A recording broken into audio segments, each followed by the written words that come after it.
मंडळी, आपल्याला कधी-कधी त्याच भाज्या, तेच मसाले किंवा पदार्थ बनवण्याच्या त्याच पद्धती वापरून कंटाळा आलेला असतो. म्हणून आज आपण झटपट वेगळा मसाला तयार करून चमचमीत मशरूमची भाजी बनवून घेणार आहोत. सर्वात आधी आपण सुके मसाले भाजून घेऊयात. त्यासाठी पॅनमध्ये 1 चमचा धने घ्यायचे आहेत. अर्धा चमचा जिरं घेऊयात. पाव चमचा मेथीचे दाणे घ्यायचे आहेत. पाव चमचा काळी मिरी घेऊयात आणि अर्धा चमचा मोहरी घेऊयात. हे सुके मसाले आपल्याला मीडियम गॅसवरती 3 ते 4 मिनिटे चांगले भाजून घ्यायचे आहेत. भाजताना एक गोष्ट लक्षात ठेवायची आहे, ती म्हणजे मसाले खूप जास्त करपवायचे नाहीत. हलका रंग चेंज झाला की पॅनमधून काढून घ्यायचे. तर आता साधारण 4 मिनिटं झाली आहेत. ह्यांचा रंग सुद्धा हलका चेंज झालाय. आता हे आपण पॅनमधून काढून घेऊयात आणि थंड करून घेऊयात. मसाले थंड होईपर्यंत आपण मशरूम तुपात फ्राय करून घेऊयात.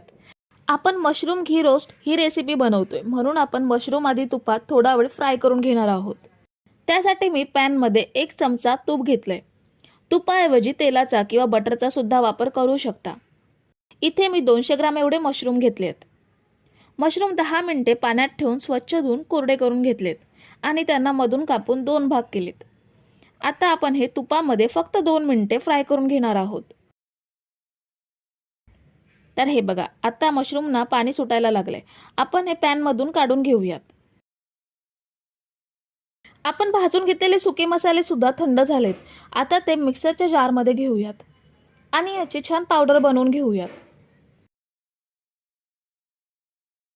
हे बघा, आपण सुके मसाले मिक्सरला लावून छान बारीक पावडर तयार केली आहे. आता यामध्ये 1 इंच आलं कापून घेतलंय, ते घेऊयात. 7 ते 8 लसणीच्या पाकळ्या घ्यायच्या आहेत. अर्धा चमचा हळद घेऊयात. 1 चमचा लाल तिखट घेऊयात. तिखटाचं प्रमाण तुमच्या आवडीनुसार कमी जास्त करू शकता. त्याचसोबत घेऊयात 1 चमचा आमचूर पावडर. आमचूर पावडरऐवजी चिंचेचा कोळ सुद्धा घेऊ शकता. ह्यामध्ये आंबट थोडं जास्त घ्यायचं, म्हणजे चव खूप छान येते भाजीला. आणि इथे मी 10 ते 12 काजू कोमट पाण्यात 15 मिनिटे भिजवून घेतलेत. ते सुद्धा ह्यामध्ये पाण्यासहित ॲड करूयात. आता याची छान पेस्ट बनवून घेऊयात.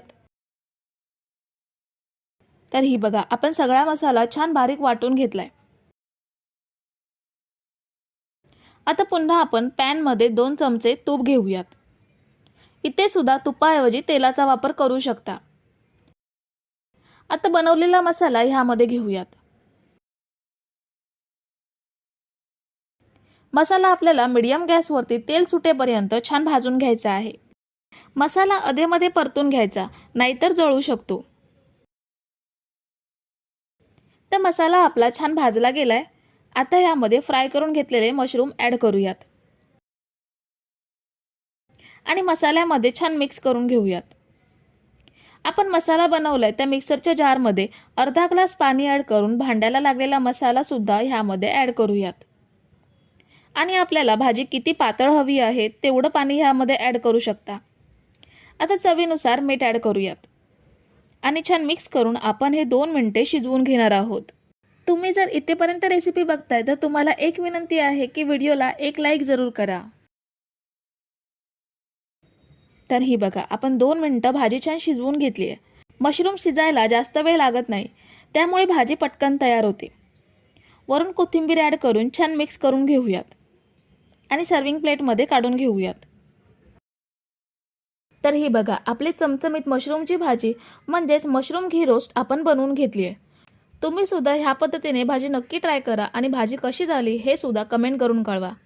मंडळी, रेसिपी आवडली असेल तर व्हिडिओला लाईक करा, रेसिपी तुमच्या मित्रमैत्रिणींसोबत शेअर करा आणि नवीन रेसिपीज पाहण्यासाठी चॅनलला लगेच सबस्क्राईब करा. पुन्हा भेटूया नवीन रेसिपीमध्ये.